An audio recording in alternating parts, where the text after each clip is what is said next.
We don't have to announce like the hippo Christians or a lot of the modern Christian and so-called Jewish Pharisees of today, that we're caught up in this spiritual vanity, and we have to shout to everybody and let them know, hey, look how spiritual I am. I am fasting.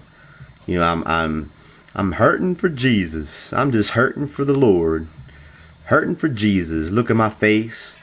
I'm just so hungry and so famished. And man, you don't have to go out of your way to let people know that your fasting, your sacrifices, just like your tithes and offerings, your daily prayer, meditation, should be genuine between you and the Father.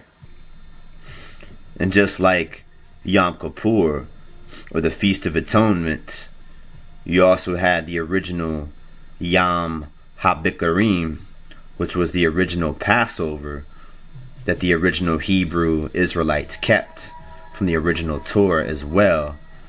That's ironically not kept by a lot of the modern Hebrew-speaking Eurocentric Jews that even are actually Jews through their bloodline, mixed with other bloodlines known today as the Hebrew-speaking Jews, as opposed to the so-called Jews, just like the original Israelites. But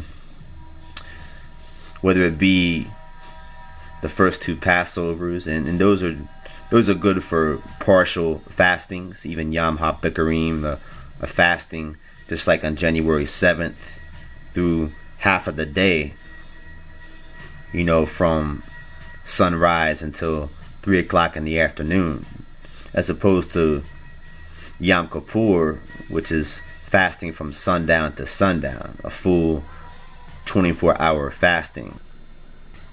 And in Ethiopia, for original Tewahedo Ethiopian Orthodox Christianity or original Judaic Christianity, you have Yom HaBikurim, you have the fasting of Moses, the fasting of Mother Miriam, YESHUA, Jesus Christ, all these fastings based off a lot of original Hebrew Israelite fasting to a lot of true Orthodox Christian fasting. And to this day, like the original Hebrew Israelites and the first Messianic believers, the first century Christians, you have true Orthodox Muslims who keep Ramadan during that monthly period of fasting throughout the day, of daily fasting in that period.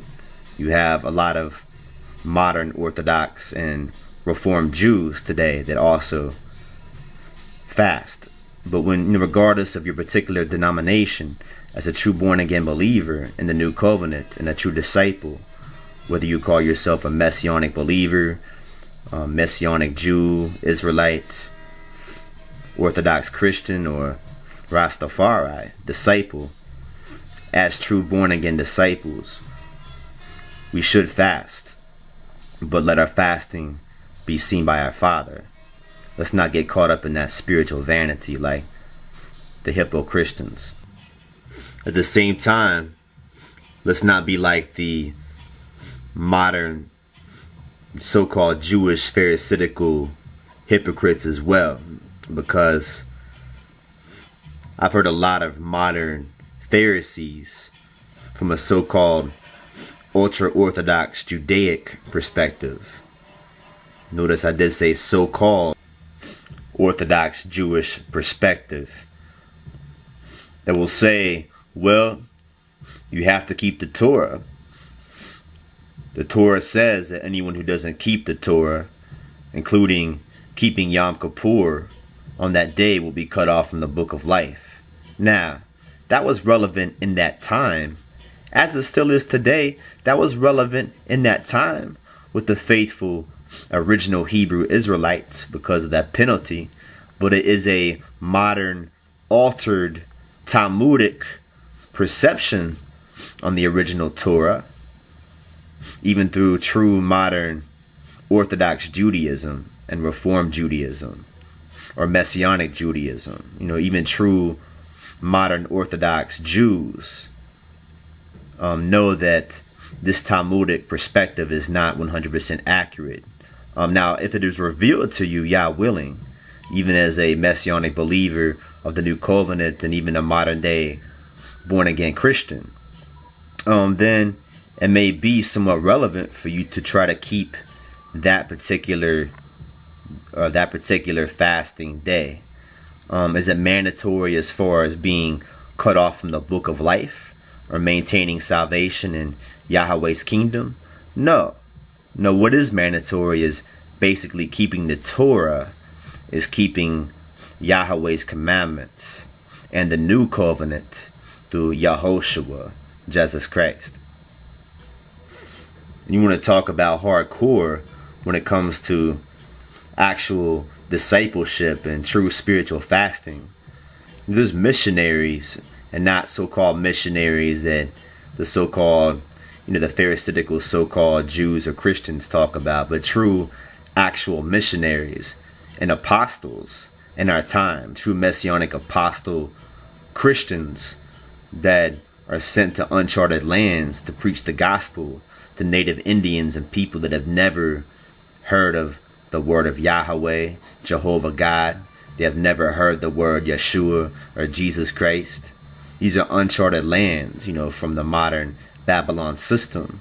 And this man, I won't even say his name, fast every other day. Both him and his wife fast every other day and go out there and come against, forms of spiritual wickedness, like actual principalities that, really are trying to maintain that territory of ancient uncharted land. They're preaching the gospel just like the first messianic disciples and the first messianic apostles, just like the Apostle Paul. Yes, and actual fasting concerns the sacrifice of both food and water during that particular fasting period. Okay, going further with YESHUA's teaching in verse 19 concerning treasures. Do not store up for yourselves treasures on earth, where moth and rust consume, and where thieves break in and steal. But store up for yourselves treasures in heaven, where neither moth nor rust consumes, and where thieves do not break in and steal. For where your treasure is, there your heart will be also. Therefore, strive not for financial wealth of this world system, but strive for spiritual wealth. Strive for that spiritual treasures in heaven, on Mount Zion upon earth, and in the spiritual concept of Yahweh's kingdom of heaven, where knowledge is more important than silver and gold.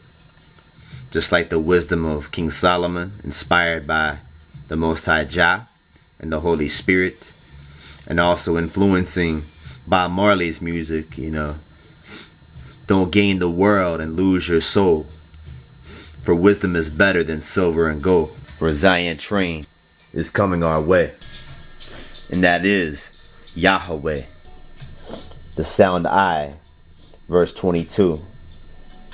The eye is the lamp of the body.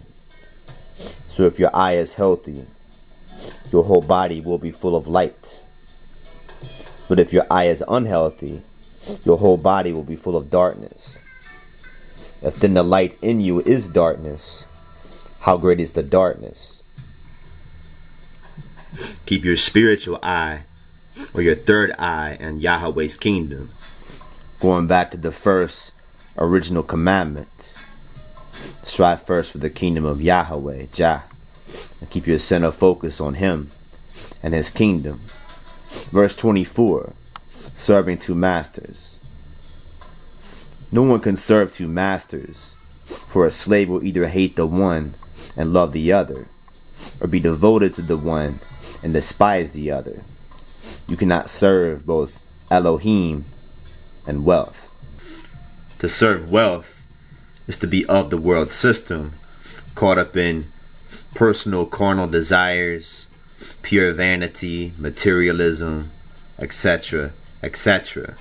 All those things of the world system that oppose true righteousness and the will of the Most High, Yahweh.